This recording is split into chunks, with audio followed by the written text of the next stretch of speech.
Okay, so today's Bible reading plan takes us to the book of Proverbs, and Proverbs chapter 10 and verse 4, the Bible says, "Lazy hands make for poverty, but diligent hand bring wealth. He who gathers crops in summer is a prudent son, but he who sleeps during harvest is a disgraceful son. Blessings crown the head of the righteous, but violence overwhelms the mouth of the wicked." Now, let me say this as we go on: laziness versus hard work. I want us to understand that God has called us to the ministry of working. The first assignment God gave man when he puts him in the Garden of Eden, it is to work the ground. It is to work. The devil's substitute for work is laziness. And the devil has made it his goal in from time immemorial to ensure that man comes to a place of laziness. And in the Christian circles, if we're not so careful, we begin to promote laziness with these funny things of miracle money that don't exist, very devilish. With these things of just telling people to pray and not work. If you pray for 13 hours in a day and work for 1 hour in a day, you'll be a very poor man. You will not just be poor in the physical, but even in the spiritual realm. Because God requires that we work. Jesus will get up early in the morning. Christianity is hard work. It is sad now that the general belief system is that Christians are lazy. That should never be the case. Paul is a man who would work with his hands. Every Christian that you read about, every man and woman that God ever used, worked hard. In this life, if you want to be poor, all you have to have is lazy hands. People who are lazy are people who always want to beg. People who are lazy are people who don't want to do anything.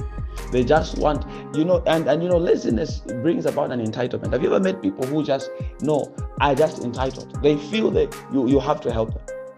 That is laziness. God has not called the church to a place of laziness. If we are children of God, the Bible says, diligent hand bring wealth. Diligent. To be diligent means to be steadfast. To be diligent means to be smart about it. Are you diligent in what you do? If you are a student, be diligent. If you're a student, make sure you study. Make sure you do your assignments.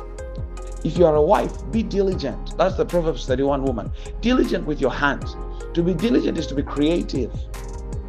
You don't have to be a CEO to make it in life. Wherever God has planted you, wherever God has given you diligence, you look at the season and you realize, okay, this season there is rain. Plant maize. That's diligence. Diligence is, okay, this season now we can plant pawpaw trees. You do that. Diligence. One thing that my father taught me is that in this life, there are certain things that you cannot have to beg for.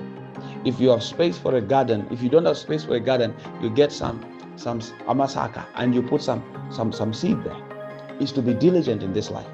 To be diligent means when you have an opportunity, when you're working, give it your all. Put in your best. That is to be diligent.